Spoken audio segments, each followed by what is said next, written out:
Qu'est-ce qui pourrait amener un chrétien comme moi à venir en islam? C'est ça qui choque les chrétiens que nous sommes. Moi, je le dis avec conviction, la plus grande conviction possible. Un chrétien qui cherche la vérité dans toute son humilité, dans toute la grandeur de Dieu, en cherchant le vrai Dieu, le seul et unique Dieu. Je le dis avec toute la plus grande conviction, que ce chrétien qui a cette flamme en lui, de vouloir chercher cette vérité, il finit par devenir musulman. Automatiquement. Allah le guidera sur le droit chemin. Inéluctablement. Moi, pour peu qu'il soit sincère dans sa recherche. Oui, pas l'aveuglement. Si vous voulez, la croyance aveugle en une chose qu'on ne maîtrise pas, c'est-à-dire, bon, moi je vois beaucoup de chrétiens, je leur dis par exemple, on va parler d'un sujet qui est simple, c'est-à-dire qui nous différencie, nous, des musulmans, la divinité de Christ.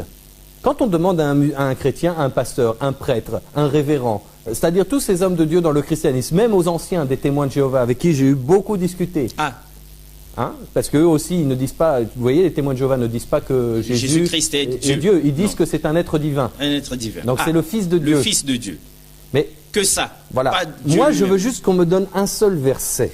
Un verset, sans ambiguïté, un seul verset dans la Bible, où il est écrit, où Jésus a dit, je suis Dieu, le Dieu que vous attendiez, adorez-moi. Et à ce moment-là, si vous me montrez ce verset-là... On sait très bien que Abdoul Mahdi de Youssouf Ngolo et tous les autres vous ont précédé ici, sans oublier Ahmed Diallah. Tout ce beau monde nous a démontré qu'il n'existe dans la Bible aucun verset où Jésus lui-même affirme sa divinité, où Jésus lui-même dit qu'il est Dieu. Nulle part, ça c'est clair.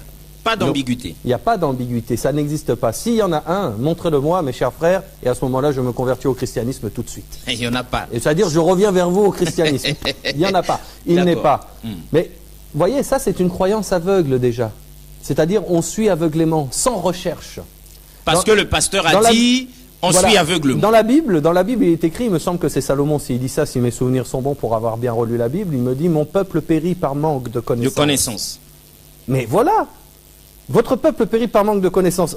Essayez d'apprendre cette connaissance, cherchez cette connaissance. Cherchez-la. Cherchez-la. Et quand vous la cherchez, vous la trouverez. Jésus dit ceci dans l'évangile selon saint Jean, chapitre 3, verset 33. Quand vous connaîtrez la vérité vous affranchira. Vous affranchira. Moi, je le dis ouvertement devant tout le monde, la vérité m'a affranchi. Il n'y a qu'un seul Dieu. La ilaha illallah. Il n'y a qu'un seul Dieu.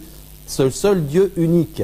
Moi, je dis à tous mes frères chrétiens qui aiment Jésus, qui aiment, pas adorer, mais qui aiment Jésus. Ont besoin, voilà, qui veulent suivre les enseignements du Christ, qui sont écrits dans la Bible, suivre ces enseignements-là. Mais je les invite à adorer le seul et unique Dieu. Et ça, c'est à travers ce consolateur.